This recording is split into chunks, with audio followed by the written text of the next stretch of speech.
All right, welcome to the Krueger Show, everybody. Larry Krueger, joined by Frank Red. The story of the day: Jordan Poole traded from the Warriors to the Wizards. Strike up the band for Chris Paul. The Warriors trade a first-round pick in 2030, a second-round pick in 2027, and Jordan Poole to the Wizards for Chris Paul, who's 38 years old. Frank, give me your reaction. What do you think? I think best case scenario of a really, really tough challenge the Warriors had on their hands.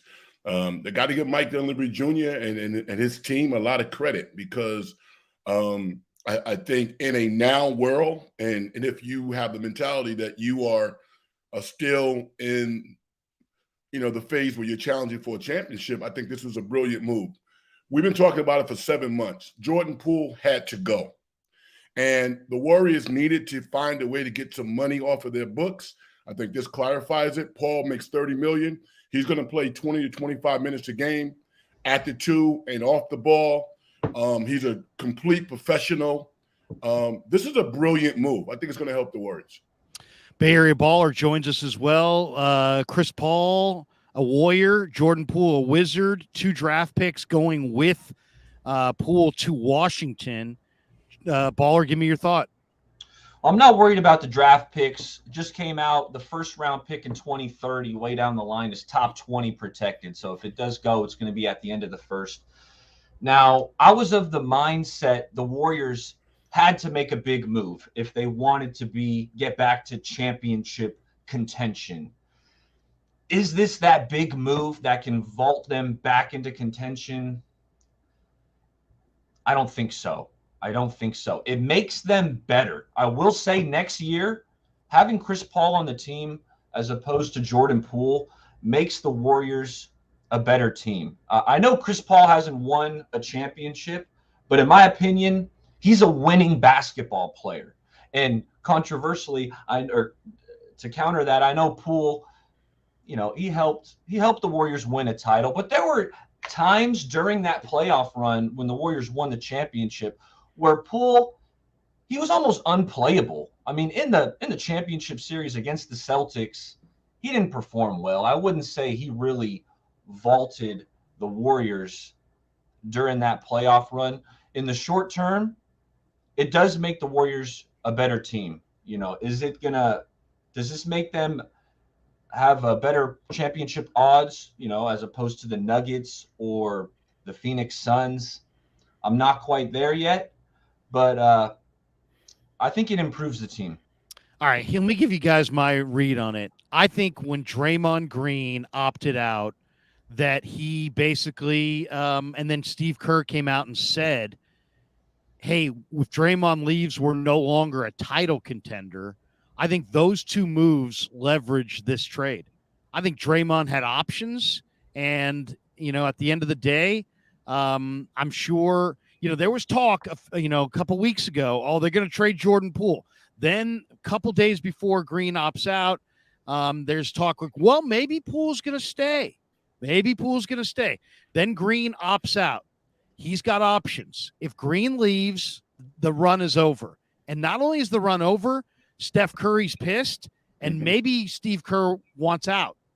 So I think Draymond Green, by opting out, basically said to the Warriors, it's him or me. And then once Kerr told everybody that they're not a championship team in his mind, if Green leaves, then the Warriors had to acquiesce and they had to move Poole. And sadly, I think the Wizards knew this. In a fair trade, when you're trading a 38-year-old player for a 24-year-old player, I think that the team that's getting the 38-year-old player should have gotten the draft picks, but instead the Wizards got the picks because the Wizards had the leverage. The Warriors didn't have any leverage once Draymond opted out. NBA circles, this is hot. This is big stakes, high stakes poker. These guys are sharks, man. Everybody knows the underlying truth, and the truth was that Green had options to leave. And he probably told them, I ain't coming back if Jordan Poole's there. And then once Kerr said, we don't have a chance to win without Draymond, the Warriors' hands were totally tied. They had to move Poole. Wizards knew it, and that's why they got picks. It should have been the Wizards giving the Warriors CP3 and their lottery pick for Poole, because Poole's 24 and Poole's got a future, and CP3's got what, a year left, 2 years left, maybe. But instead, the Warriors wind up giving picks. Now, I think tonight what we're also going to see, when I watched Draymond and Kerr on Draymond's podcast, and they were talking about basically Kuminga and Poole and saying they were, pouting and immature, I think the handwriting was on the wall right there for both those guys on the way out of Golden State. There's a report this morning that Indiana has interest in Jonathan Kuminga. I don't think there's, to me, I will not be surprised if the Warriors tonight trade Kuminga to the Pacers for the 7th pick in the draft and wind up taking either Hawkins from UConn or Grady Dick from Kansas, guys who know how to play, guys who have a defined skill set, guys who can shoot the basketball. And then at 19, I could see Golden State maybe going with like a Chris Murray, maybe a Ben Shepherd, who Red, I know you said, that you could see Shepherd there. Those guys are more polished and ready to play. And now you've got Paul there to take the point guard responsibilities. Now you're looking for the shooters. I think we're going to see it tonight. I think they're going to add a couple shooters. I think Kuminga gets moved, and I think they'll take a couple shooters tonight. What do you guys think? I love it. I love everything that you said. And over the past couple of days, 4 or 5 days, I've been doing deep dives on players and evaluating all of these guys in the draft. And if Kuminga came out this year, he would still be a top 10 pick. So it actually makes sense from Indiana's perspective if they're interested, because he's going to get minutes. Moody says that he's actually grown an inch or two. So this kid could be a monster in the right situation. The right situation might not be for the Warriors. Yeah, man. I like it. Ben Shepherd, if you look at him, a composite to Klay Thompson at Washington State, that's how he looks. Now, he's not quite as tall as Klay, and he's probably not the defender, but he's a polished offensive player. I think the Warriors will be able to get some veteran bigs for very, very small salaries. I like where they're going. And all of the machinations that you talked about involving relationships and how that affects chemistry is spot on. And Paul comes off the books at the end of the year, so the Warriors get in better financial shape. They're minus $90 million that they don't have to pay Poole. You wanted some draft picks back, but considering everything, I think this was a really strong move by the Warriors. I disagree. I disagree with the fact. I don't think Jonathan Kuminga is going anywhere. So I respectfully disagree with you. Yeah. This tells me that the Warriors, Jonathan Kuminga was off the trade talks. He was not available for trade, in my opinion. If they were to move Jonathan Kuminga, they should have packaged him with Poole to go and get a big fish. So in my opinion, this move, I think they're holding on to Kuminga. And in fact, if this Warriors team wants to win a championship next year, Jonathan Kuminga is going to have to be that player who's going to take a huge step forward. And I think he has the potential to do it. I think he can, not quite all-star potential next year, but further down the road, maybe 2-3 years down the road. But I think next year they're expecting a huge leap from Jonathan Kuminga. And I want to touch on the Poole trade with in regards to the draft compensation that the Warriors had to include to off Jordan Poole. I think, fellas, that Jordan Poole contract is bad. It is a bad deal. Decision to give it to him. It's a bad deal. So when you want to move a bad contract, you got to start attaching assets to it. It's the only way to do it. In addition to that, they had to move off the Jordan Poole money in order to give Draymond Green this extension that I think this kind of solidifies. They are going to give Draymond his extension, whether it's 3 years to line it up with Steph Curry, but they couldn't have Jordan Poole's 4-year contract on the books in order to bring back Draymond.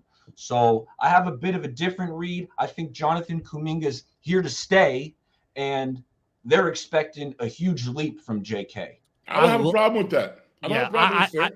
I don't have a problem with Kuminga staying either. I think we all like Kuminga.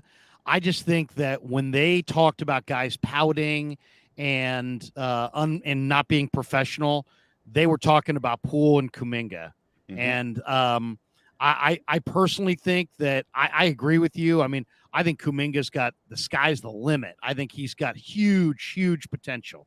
And I'd be deathly afraid to move him. But I think when Dunleavy came out, we want guys who know how to play basketball. I thought that was a direct message to Jonathan Kuminga, because I think Kuminga has some great things about him, but I think he's an undeveloped player in a lot of ways. I wouldn't have a problem if they keep Kuminga, but I do get the sense that he's probably. I think they want more skill than he provides. I think they're probably going to move off of him. As the other component of this is, Joe Lacob saves $100 million. Right. I mean, and now it's like pretty obvious. And I'll say this, there was a lot of people saying, well, maybe Draymond's going to get, 3 years, $30 million. I bet you Draymond takes less. I bet you they get Draymond back now for less, because maybe Draymond said, hey, Joe, hey, look, you do this, you move off of Poole, you move off of, Kuminga, you go with some guys who can help us win this year, and I'll give you that haircut. I'll come back for 25 for 3. I'll take 3 years at 75 instead of 3 years at 90. And in essence, when you factor in the penalties and the luxury tax, repeater tax, and all that, going from 90 to 75 on a 3-year deal probably saves Joe another $100 million. Think about this. We're talking about huge savings for Joe if he can get Draymond to come in for less and come back and get off of the Poole money. But I mean, they signed Poole to this contract, so I mean, this is not a good way to do business. Sign a contract and then trade the guy at a loss the next year and attach draft picks. I mean, that is not light years ahead of the rest of the league. You cannot sit here and pretend that you're so smart and you're smarter than everybody when you're signing guys to multi-million-dollar deals and attaching draft pick compensation to get off of those deals less than a calendar year later. Yeah, they panicked. And now this scenario could have gotten ugly, though, real ugly, because I think the Warriors were able to handle it in-house by just signing this deal that no one thinks they should have signed. But can you imagine, because there was talk about Poole's family and everything else and being an HR issue, this thing could have gotten really, really ugly. So I think that they panicked a little bit and they made the move that they regretted almost immediately after signing him to the contract. The other point I want to make is, this might open up an opportunity for Clay to renegotiate his $43 million deal. If he takes $13 million off and he re-signs for 3 for 90, then it kind of changes the whole financial fabric of the Golden State Warriors. So we don't really know what their situation is going to be until maybe a couple of weeks from now. Yeah. I think what we're going to see is they're going to be in a better spot financially, and they're going to, at the end of this draft, I think they're going to be in a much better spot financially. They're still going to have young players, but they're going to have more skilled guys. Like if you tell me I can have Jordan Hawkins or Jordan Poole, I'd rather have Jordan Hawkins at his rookie deal than have Jordan Poole. And there's a lot of really interesting 2 guards that are going to be available. I think Ben Shepherd is a lock to be available for them at 19. And I think Shepherd has got I think he's ready to play. He's a senior, but he's also young. The Warriors want youth, but they also want guys who know how to play. Shepherd's that unique player in that he's a senior, but I think he's only 21. Mm-hmm. So he's a developed, defined player who went to Chicago and really showed a lot. And then the other thing is Kuminga, there's a market for Kuminga. And I think you could, what if Dallas was willing to give you JaVale McGee and the 10th pick for Kuminga? Now you're adding some size up front behind Looney in a guy that you know, and you're getting a guy maybe like Grady Dick or Jordan Hawkins. That might not be bad. I could definitely see that going tonight as well. I think Dallas, I think Indiana, I think Orlando, I think Utah. I think all these teams might have more interest in Jonathan Kuminga than taking a swing in the lottery. And if the Warriors really like Hawkins or Grady Dick, I mean, I center on those two guys because now that you got Chris Paul, I think you're looking for shooting. And Grady Dick's a great shooter. He might be the best shooter in the draft. Jordan Hawkins coming off a screen is a terrific shooter. I mean, this is one of the best shooters. And he's got a smooth shot, and he's ready to play. And if you could add one of those two guys up front, and then maybe a guy like a JaVale McGee in a trade, and then maybe a guy like Ben Shepherd at 19, and Chris Paul, I think you're actually quite a bit better. I really do. And then as far as Klay Thompson, I get the sense that, the other part, I mean, as far as what Frank said, the one thing that we don't know is we don't know what the Draymond Green leaving step would lead to. One, I think we would all be in agreement that they can't win without Draymond. So that's one.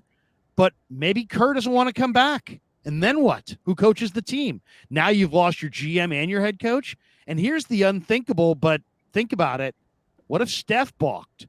I mean, there is no player that means more to Steph Curry's production than Draymond Green. It would not be totally crazy if somehow Steph was like, you know what, get me out of here. If Draymond's not coming back, I don't want to be here. Then forget these problems with Poole and money and picks. Then you've got nobody's going to your arena. You got empty seats. You're being called a jackass. Dunleavy's run as a general manager, which just begun, is under huge attack.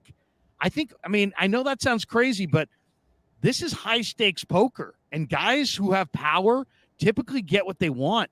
And I just think that Green had huge leverage on the Warriors. We know that he probably we suspected he didn't like Jordan Poole, but then once him and Kerr sat down and Kerr's talking about pouting and immaturity and unprofessionalism, and Green's right there and they're in lockstep. At that point, I thought it was a wrap on Poole and a wrap on Kuminga. Now, Poole had the money attached, so Joe was passionate about that. I think Kuminga, they're more open-minded to, keeping because he does have so much potential. But I think they're going to move off of him tonight, too. I really do. I want to ask you guys something. Do you guys agree that this Chris Paul trade, it makes the Warriors better next year? Just at a face level. Are they a better team next year with Chris Paul in place of Jordan Poole? Absolutely. No question about it. I'd say yes, because I don't think Draymond Green was going to come back if they didn't make the trade. Okay, so we agree there. Now, are they championship contenders next year, or No. What do they have to do? Okay, what do they got to do, right? They added Chris Paul. What do they got to do to make this team a championship contender? What I just said, they need to get it. They need to get a big, and JaVale McGee for Kuminga works money-wise. They need to get another big behind. Because let's look at them, their plus-minus with Looney and Green. And when those guys weren't on the floor, their plus-minus fell apart. So they need another veteran big, but they also need somebody who knows their system. That's why JaVale McGee, and who they know chemistry-wise. That's why JaVale is so key. I like some of the young bigs, Trace Jackson Davis and a couple of these other guys. But young bigs take time. Frank, you know this better than anybody. It's very much a learned deal in the NBA. We saw Wiseman. He couldn't learn it that quick. So I think they needed a veteran big, and I think they need more shooting. And to me, if they get a McGee and they get a couple shooters, and then of course you maybe get a one or two guys coming in on the veteran minimum. I think now you've got the makings of a team that could take a run. They're still not going to be the favorite, but they got a shot. But they need polished players that are ready to play and a veteran big, and that's why I suggested McGee. I actually like that, Larry B, because I think that Dallas is locked in on Derek Lively at 10. So they really like him. I think they're going to draft him. JaVale hasn't played a whole lot. Kuminga is just dripping with talent, so you hate to see him traded within the same region. But JaVale McGee helps the Warriors because, like you said, he knows the system. He can back up Looney. And if they could somehow, get a pick, I'm not quite sure how they would do that, but they definitely need more shooting. The other thing that you want to consider is the Warriors now go from a sloppy ball handling team to probably in the top 5 or top 7 in terms of turnovers to assist ratio. Chris Paul is immediately the best backup point guard in all of basketball, and he's running your offense. You're going to get more quality shots. He can play off the ball. They're going to be so much more efficient. He's in the one of the half best court. mid-range shooters of all time. I'm excited about what he's going to do in the mid-range. Paul, so they're better. They're much better. I got the one thing I got to. They got older though. They got older, and they got older, and they also shortened their window. I don't want to trade Kuminga. I don't want to trade Kuminga for pick 10 and JaVale McGee. To me, that's a bad deal, in my opinion.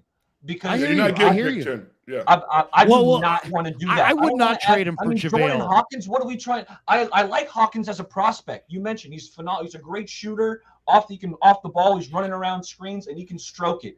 But are we trying to create the smallest backcourt in the league? Like that, the team would go. What do you think? What do you think of Grady? What do you think of Grady Dick?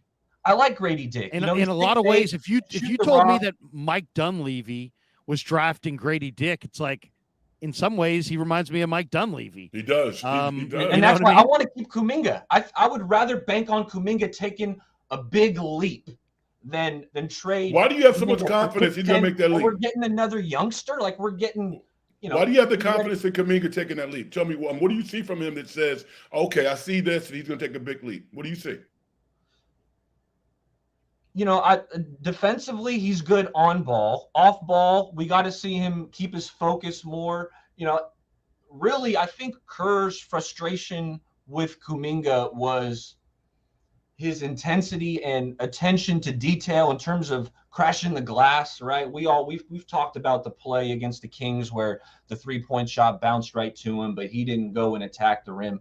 But I think Kuminga, he shot the ball pretty well last year from distance, albeit a lot of those 3-point attempts were open because teams weren't really guarding him. But Kuminga, he's a good passer. I think he's a good defender. I just think another year in the system, I truly think that he can take a big leap. Now, what exactly kind of makes me feel that way? I just think just his overall talent and what he can bring to the table and just how young he is. I think he is going to get better and he can take a big step. And I would rather do that than trade him for pick 10 and JaVale McGee. I mean, bigs like JaVale McGee, fellas, they're a dying breed. You get them for the minimum at the NBA. Those are minimum salaried players. Get off of that. They're not trading him for JaVale McGee in the 10th pick. Dallas is not trading the 10th pick. They paid $750,000 just to keep that pick. Well, Indiana. In Larry's scenario, he was trading Kuminga for pick 10 and JaVale McGee. Well, I mean, we can do something. I don't think they give him the 10th pick up. I think Indiana's a real possibility. If you trade Indiana for the 8th pick and the Warriors get Grady Dick, I could imagine Draymond Green and Grady Dick playing seamlessly together.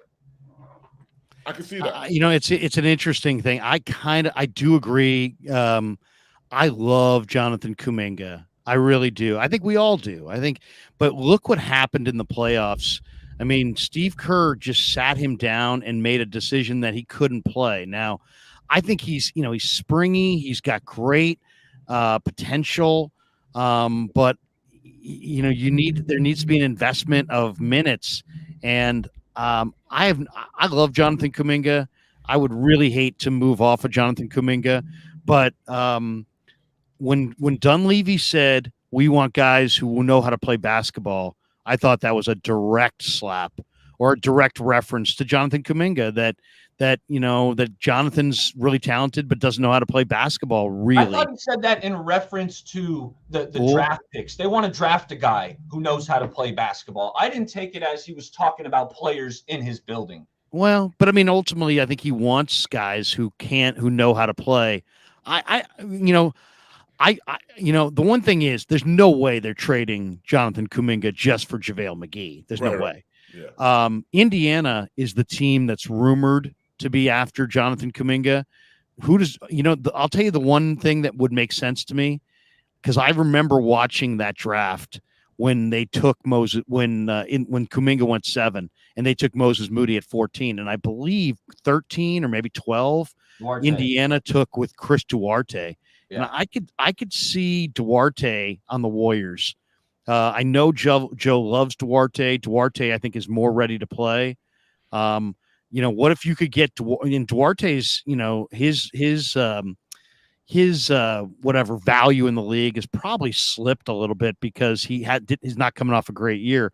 What if you could get Duarte and 7 for Kuminga? Would you do that? And then at 7, you take Grady Dick? Because now if you add Duarte and you've got Grady Dick, then maybe you add a Chris Murray or another guard, or maybe you take a shot on a Leonard Miller. He's kind of more along the lines of needs more seasoning. Maybe you go Trace Jackson Davis. Maybe you go Ben Shepherd. I really love CD Sissoko. I really love the big guy in the second round, Vukovic. But that would be interesting. What would you guys make that trade if you could? Would you trade Kuminga to Indiana for their lottery pick and Duarte? Because I would. I don't think you can get it. I mean, what if it was Kuminga and a player, or a Kuminga and a pick, or Kuminga and one of their other young players for Duarte and that pick? You don't think so? I mean, I think Kuminga's better than the guys that are going to be there at 7. I think coming off of last year, I think Moody has elevated above Duarte, and in the previous year, I didn't believe that. I think Moody is ready. I think Moody, the bounce in his game right now is. I mean, listen, the fact that nobody's talking about Moody has told you that the Warriors said he ain't available. You know what I'm saying? So they want him. They want to keep him. Yeah, but I mean, I can see a scenario where you trade Kuminga for the lottery pick and then get somebody else in here who's ready to play now, like a Grady Dick. I mean, I think Kuminga's upside is phenomenal, but Grady Dick kind of fits how the Warriors want to play right now. So, What do you? I mean, I don't think Grady Dick's just a shooter. I think he's a much better player than that. There's also a lot of smoke around the Santa Clara kid coming to the Warriors at 19. He led the WCC in rebounds at 8, almost 9 a game. I mean, like DiVincenzo, DiVincenzo sounds like he's moving on to greener pastures. He is kind of a DiVincenzo type, maybe not quite the athlete. What I will say is I did a deep dive on this guy, on this Santa Clara kid. Yeah, what do you think? I did too. What do you guys think? He looks good, but let me tell you something that's rather alarming to me personally. The guy does not use his right hand. Mm-hmm. Everything is just with his left hand, and he finds ways. He'll spin. He finds crafty ways to get back to the left hand. But at the NBA level, I think teams are going to find a way to take that away.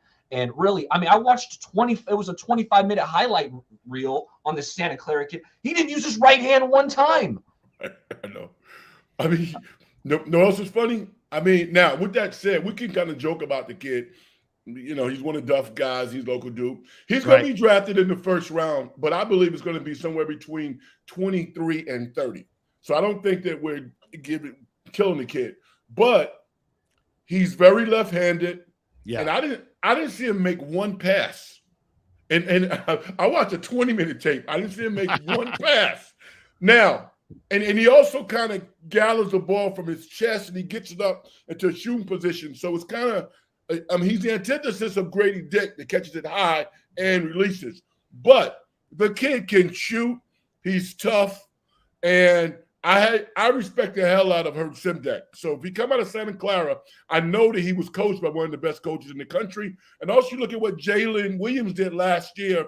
That raises a lot of eyebrows and lifts up this young man's profile because of the level of coaching that he's had.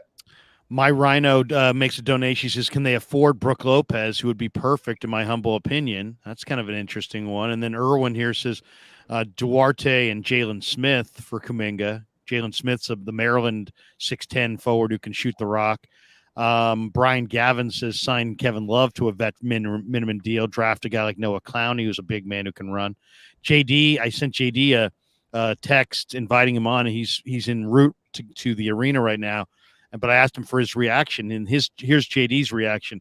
He says twofold. One, Chris Paul helps short term. Two, they get off of Poole's deal. I view Chris Paul as a really good backup point guard at this point, creator for others. Three, Chris Paul has this option for 24-25 where his slot is $30 million, but it's fully non-guaranteed, so you can deal him a year from now for a $30 million player, and the team that gets Paul can cut him for nothing. So that's interesting. That that's what I love about JD. JD's so dialed in on some of these little intricacies. That actually, guys, does really change this equation, doesn't it? So like they can go this year for Chris Paul, and then at the end of the year, if they want a team that wants cap relief, they can go pawn him off for a $30 million player of another ilk, and that team can just get immediate cap relief and get out from underneath Chris Paul's money, and that may give the Warriors a pivot that they want. I kind of like that. And then JD finishes up by saying at least they kept 19 for now. I kind of, I'll say this. On the surface, if you read me the deal, Jordan Poole, 24-year-old Jordan Poole for 38-year-old Chris Paul. Chris Paul played 59 games. He's had a lot of physical problems. Jordan Poole played the entire schedule. Then the Warriors trade a first and a second. My first reaction is, wow, that's really too much of an overpay. But when you factor in the luxury tax and all the financial angles, then you protect the pick. You said top 20. Then you have this spinoff of Paul a year from now. And then you factor in the Draymond. Is he coming back or not? What does that do to Steph? What does that do to Kerr? What does that do to the title run? When you factor in the leverage, and then maybe Green, it plays good, plays nice with you, and maybe he takes less. Now his money is lower. Maybe Clay then signs in. I think in a lot of ways, when at first glance, don't like it. And like a lot of NBA trades, it's like, there's a lot more than there's like a backstory to a lot of these NBA trades that have to be explained. This is one of those kinds of deals. But when you look at what's now available to them in the draft at 19, potentially if they could get into the lottery with Kuminga, get a few more skilled players. I really like Ben Shepherd. I really like Grady Dick. I think those guys, I see in Grady Dick, this is what I see. I see a guy who's not Klay Thompson, but he's better than Kevin Huerter. Okay, so if he's Frank Baller, what do you think? I mean, do you see Grady Dick as not as good as Klay, but better than Huerter? Because I do. And then Shepherd, I see as a very polished 6'6" player who's also 21, and I think you get all worlds. And I think in Paul, you get a better ball handler. You're a little bit more. You get a little bit more less turnovers. You're not as ragtag. And I think you can get some more offensive shooters that are a little bit more pure shooters. And then you have Green coming back, and maybe you could get a big in there somewhere. I don't know. I kind of think Golden State needed to do something dramatic. Why? Because their money was wrong and their chemistry was wrong. And I think this move really leads to other moves that could improve both. And so I would say overall, when I first heard it, thumbs down. But when you factor in all these other things, I think thumbs up. Yeah, I agree. I'm giving it a thumbs up. But Grady Dick, I like Grady as a prospect. Kevin Huerter, I like that comp. I was thinking Duncan Robinson was coming to mind, but I think he's got a little more juice than Duncan Robinson. More handle than Robinson. He's got more handle. He can attack a closeout. Better. I think he'll be able to finish at the rim a little better than Duncan, but I am not trading Jonathan Kuminga for Grady Dick. I think there are other ways to go and get kind of pure shooters, like shooting specialists. I hear you, because you're seeing Kawhi down the road. You're seeing Kuminga emerging into a top 15. Wallace. Somebody, just an impact player. He's going to be good. Maybe he's not the superstar like Kawhi, but a Gerald Wallace, a Sean Marion, something along those lines. I don't want to give up on. I'm not trading that for Grady Dick. And I like Remix channel says Draymond did this. I really believe. I would add to that remix. I would say Draymond and Kerr killed the Warriors' leverage, and that's why they didn't get a better deal here. But I think ultimately they can salvage it if they make the right kinds of moves tonight.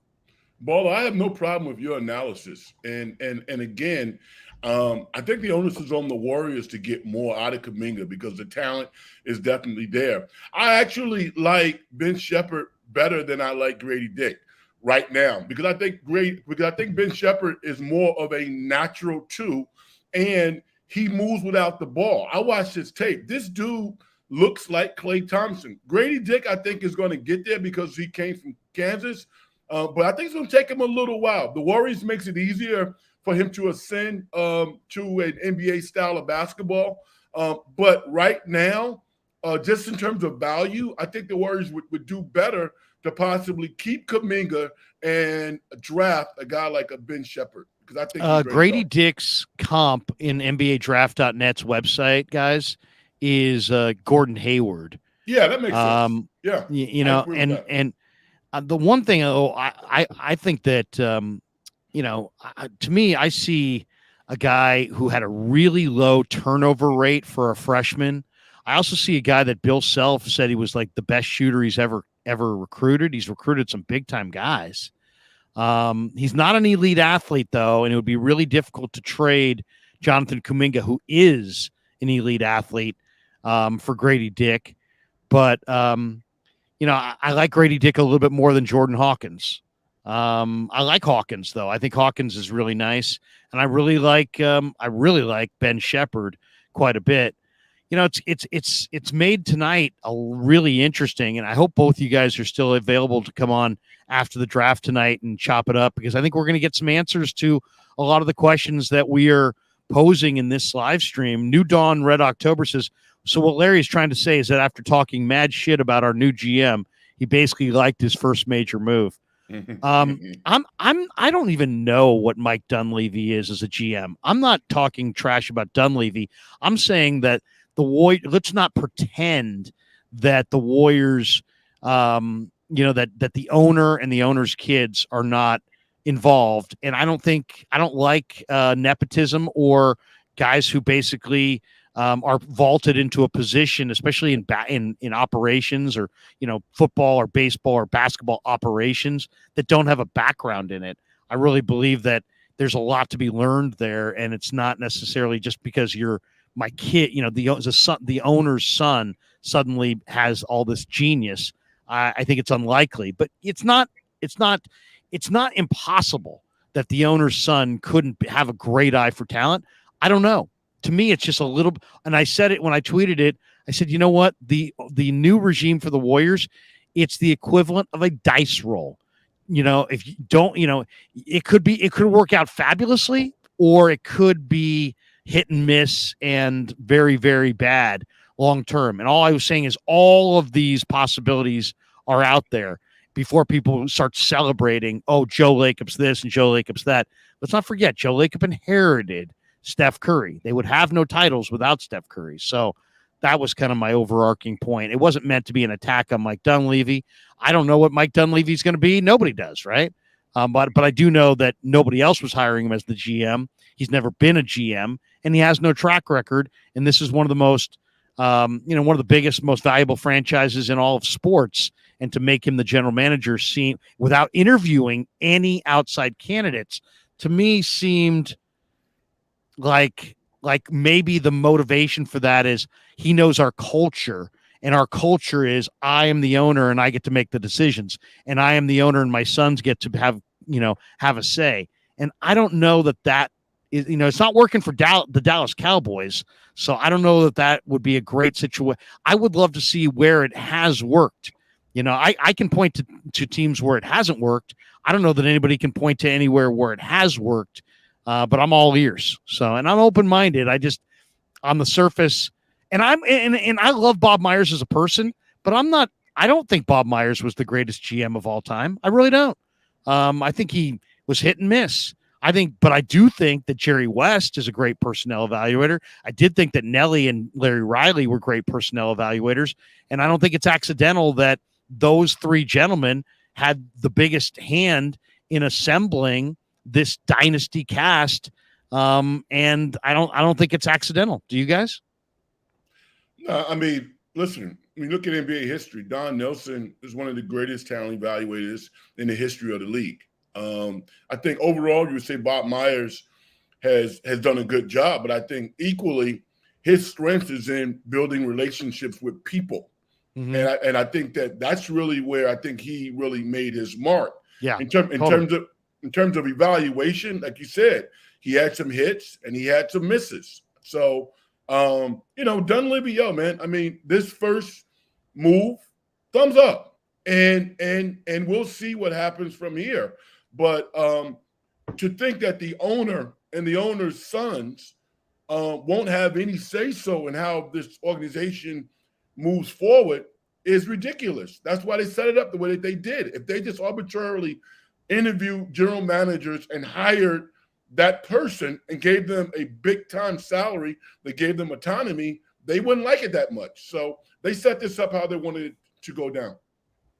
I'm gonna jump, but I'm gonna give you I'm gonna put a bow on it and give you my final thoughts. So the team bringing in Chris Paul, trading away Jordan Poole, the team's better next year. We all agree on that. However, fellas, the thing that I'm a bit disappointed about is that Jordan Poole, that was their big trade chip.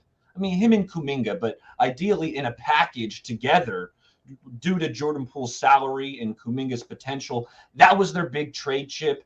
And I had my eyes set high. I wanted a big-time star. Maybe that was far-fetched, and shame on me for having these huge aspirations. So it's like, the team, I think they're better next year. But now, the hopes of getting a Siakam or, one of these big-time names who maybe they were never available, are now out the window. It's a good point, because I would look at it this way. They didn't get rid of their big trade chip. They deferred it for 1 year. And also, when they overpaid Jordan Poole, they devalued Jordan Poole. They hurt his value. And if Jordan Poole had a big postseason, then I think you're right. They could have traded him for something significant. But I think we may have had a different idea of what his value is compared to what it actually is. And then, let's be honest, I think Draymond Green leveraged this, and I think Kerr helped leverage it as well. And I think Draymond's going to wind up saving Joe some money because Joe bowed to the leverage play here. But I still think Golden State maintained an ability to get a significant piece, but it's not going to be this summer. It's going to be next summer after they go for it for 1 year with Chris Paul. And maybe at the end of the day, that might be serving both deals. And that's why I think they are going to go young tonight anyway. I just think they're going to go young with more skill, because they still want to they don't want to drive the franchise off a cliff, but they're not, you're right. They're not going to be able to make that big deal this offseason, but they're going to get a year of Chris Paul, and then they will be able to get a significant player, most likely, for an expiring $30 million price tag on Paul in a year. So, Baller, I'll let you go, bro. Before I jump, I want your prediction. Yeah. Pick 19, both you guys. Who are the Warriors? Give me one name. Who are the Warriors picking at 19? Red? Ben Shepherd. Yeah, I think Ben Shepherd. I really do. He's 21. He's a senior. He's a polished player. He lit it up in Chicago. He's a 6'6" guard. He's ready to play right now. I think they had two, what was Poole? He was a combo guard. So now they got the one, and I think they're looking for the two. And I think the two may come in the form of a couple players. But I think Ben Shepherd would be my pick. And if it's not Ben Shepherd, I would say Chris Murray, Keegan's brother. Murray, that's where I'm going. Yeah. And I'm out, fellas. Hey, talk to you tonight. We'll talk to you tonight. Hey, this is like a holiday, man. Draft day is like, it's up there, it's up there with Christmas, Thanksgiving. I mean, it's an NBA draft, fellas. Hope you enjoy it, and we'll talk after. We'll talk to you tonight after the draft. Baller in the house. By the way, Chewy Cassis says, sorry, I just tuned in. I thought people wanted Poole gone, and now they're bitching about the trade.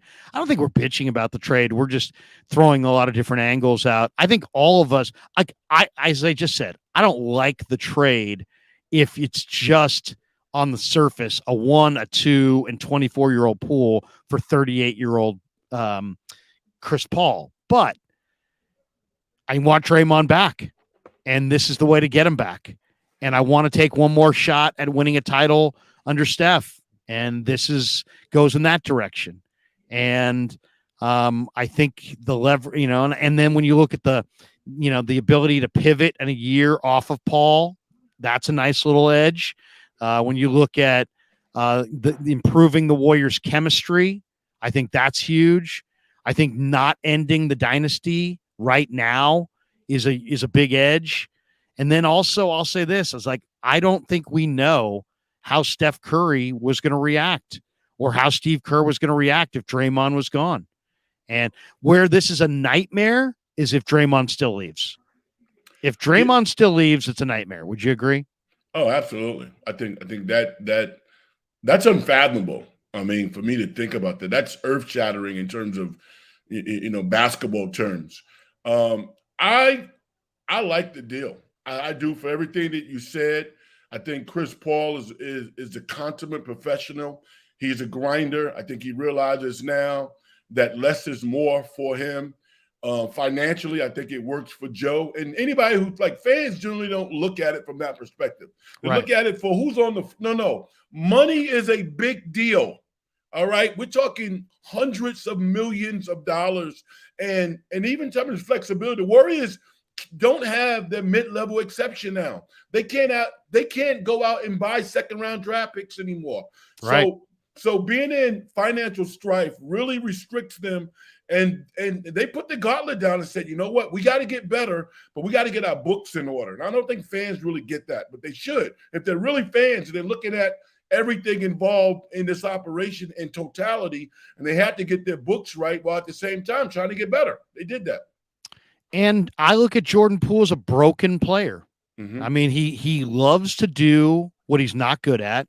He doesn't love to do what he is good at. And some of the things are improvable, but some aren't. He has a terrible relationship with refs. And he's think about it. He has a terrible relationship with the refs.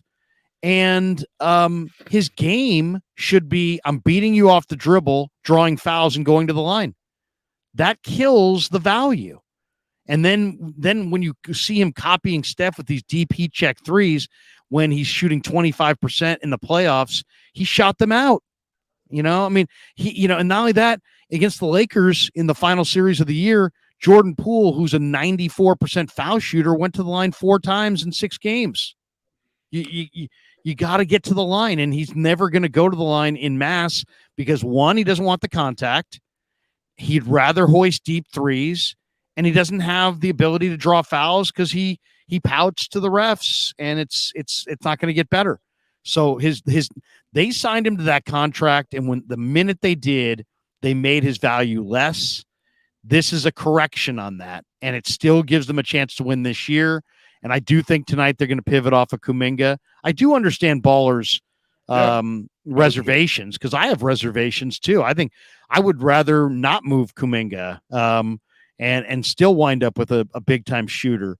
But I think once Draymond and Kerr got together on that podcast, and once Dunleavy said, we want guys who know how to play basketball, I think that's a direct message to Jonathan Kuminga that, hey, you know what? That's why you didn't play in the playoffs, is that the Warriors are not a regular system. They rely on body movement, ball movement, playing off the ball, moving off the ball. They don't rely on the ISO game. And yeah, he's an awesome runner dunker, and I love him.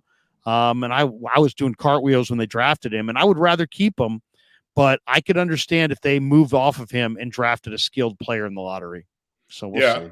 Yeah, I think Baller was adamant about keeping him, and I can see them keeping him for this reason. They don't lose anything if they don't trade him until next year. because he's oozing with talent. He is becoming more and more comfortable as an NBA player. So he's still going to have value. And you don't want to see him, quote, take that leap and he's not in your organization. And I think based on the moves that they're making now, they can get enough offensive scoring, because if you're going to trade Kuminga, you're not going to trade him for a defensive player. You're going to trade him for an offensive player. And I think that they can kind of work around the edges to be more efficient offensively and kind of see what they have with this ball of clay in Kuminga. So, and he's young, man. He's young. He's new to the United States. A lot of times listening to other people talk about how we assess body language and how players respond. We know how to do that stuff. You know what I'm saying? It takes time for young guys to sometimes, young people in general, to understand that they're in a luxurious situation. And I'm hoping that this will be the year that it helps Kuminga realize that. Red, 2 questions before we call it quits here. All right. James Wynn has an interesting one. He says, Bob Myers got fired. Everyone who was an insider knew this. Mm-hmm. I agree with this. Do you? Yeah. I mean, I think it was like, these are the things we're really, really unhappy with. If you come back, you're probably not going to you're going to have to bring everybody else in, that type of situation. And I think Bob Myers was like, have you seen my 4 rings? And, it's time to go. I mean, let's play nice and just kind of decouple. But I think there's something to that. There's no question about it. And the last one was my original point up front for those who tuning in. I believe at the end of the day that what we saw today was leveraged by Draymond Green. Would you agree with that? Or what do you think? I mean, a lot of people, I'm sure Draymond, if he's asked about that, would deny that. I'm sure that, there'll be people around the Warriors that will, deny that, that notion when that topic comes up. But to me, it's undeniable that I think Draymond, when he opted out, he probably, through his agent, through Clutch, basically said, you know what, I ain't coming back here on a sweetheart $25 million deal making less than Jordan Poole, and I don't think Jordan Poole should be here, and I'm the guy with the rings, and I'm one of the big 3, and you can go with me or you can go with him, and it's totally fine. And they chose him, and I think Kerr nudged that forward, but I really believe that Draymond leveraged this trade today. Do you agree? 100%. With a cosign from Stephen Curry, right, and Steve Kerr. Because Stephen is never going to be a situation where he's out front. But if you watch him and this dude is a fierce competitor.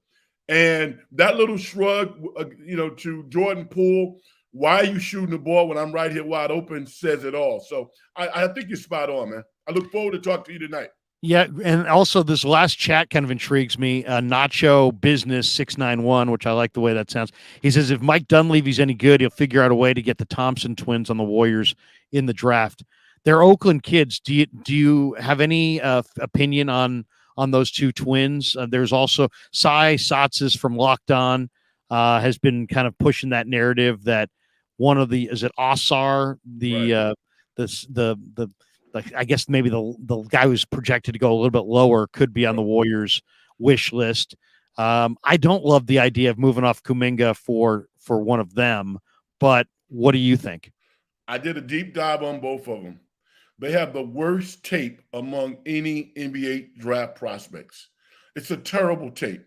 So it's hard to evaluate. In what way, Frank? In what way? Just the lack of skill? Well, no, not the lack of skill, just the lack of competition. It looked like a high-level AAU game. I mean, the G League Elite has mirrored their prototype from NBA basketball. So time and sequence matters. Running plays out of timeout. The Thompson twins, they're basically running up and down the court, snatching rebounds and dunking on people. You don't see them in half-court situations, and it's really a shame. And maybe they did those things, but you couldn't see it in the tape. Now, let me say you this. They had the best interview that I've seen among family structure. Their mother and their father are highly, highly intelligent. These young men are really smart. So I like that. But the basketball part, I did not like. There's no way I would draft either one of them in the lottery. Past 15, okay, yeah. but not in the lottery. I don't like their team. And you wouldn't move Kuminga for a pick to land them? No way. No way. No. Kuminga's already established himself as a wing defender, a finisher around the basket, and somebody who's becoming comfortable shooting the wide open shot. And he's taller, he's longer. No way. Kuminga's better than both of those guys right now. Hey, thanks for popping on tonight after the draft. We'll catch you again. Take care, brother. All right. Frank Red in the house. Appreciate him. What I'm referencing there is that after the NBA draft tonight, I'm going live.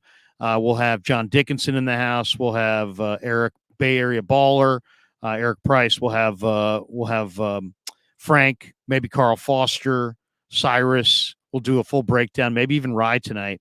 We'll jump in and we'll talk a little bit more about what the Warriors did, and we may have some answers. We probably will have some answers, a little bit more clarification on, are they going to move Kuminga? Are they going to move him for a lottery pick? Who are they going to take at 19? How do you see this whole thing shaking out?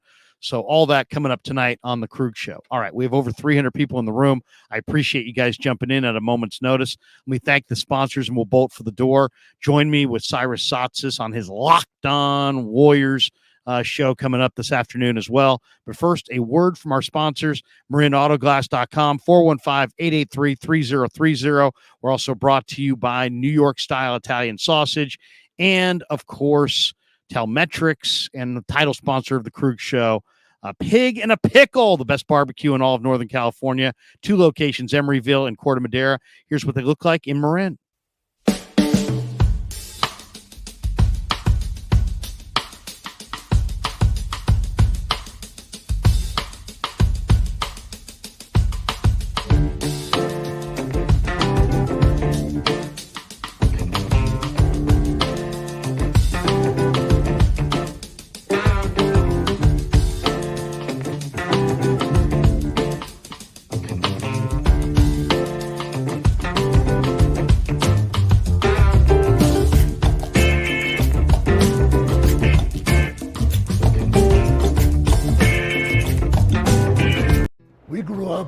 A Sunday dinner. That means no matter how busy you were, no matter where the hell you were, you came to dinner on a Sunday night. Yeah, Sunday dinner without sausage, it's like a church without God. How can you go to church if you don't believe in God? And along with the sausage also became the discussions. That was discussion night. It wasn't a typical family that you sit there and you're quiet, and you don't talk with a mouthful. Oh no, man. Italians talk when they're eating. Italians even talk when they're sleeping. And definitely we talk with our hands. So if we can't express it through our mouth, through our lips, we express it with our hands. So, and that's what sausage is, really. It's an expression, that life is good.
That's going to do it for us in this live stream. Thanks to Frank Red. Thanks to Bay Area Baller. Tonight, after the draft, join me on the Krueger Show for another live stream.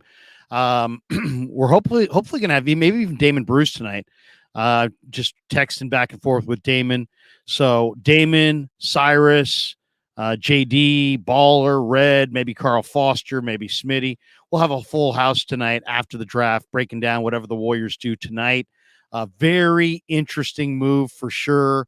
A lot of good stuff there with Frank and with Baller. And thanks to all of you. I mean, right in the middle of the day, boom, we went live. Kind of a rush job, but really appreciate you guys all jumping in. Giants getting beat 10-0 by the Padres today. I'm watching that over my right shoulder as well. So check out my video. I did a video on this trade, a little breakdown with a lot of the same points that I made in this live stream on YouTube. My son Kevin has put that out on the on YouTube. So check out the Krueger Show channel. Hit like and subscribe. It helps the channel. We've eclipsed 19,100. We're aiming for 20,000 before the beginning of training camp for the 49ers. So great day overall, beautiful day. I think I'm going to hit the gym for a couple hours and then come back, watch the draft, and get ready to chop it up with all you guys in the post game tonight. So it should be a really fun night. Have a great day. It's off and running. Keep your phone nearby for late breaking news because it seems like there's always something breaking. But that's going to do it for us. We'll talk to you tonight on the Krueger Show. Peace. Yeah, never met a man I've been scared of. Careful, you gon' get exactly what you asked for. Here for whatever you bring me, getting handled. I answer.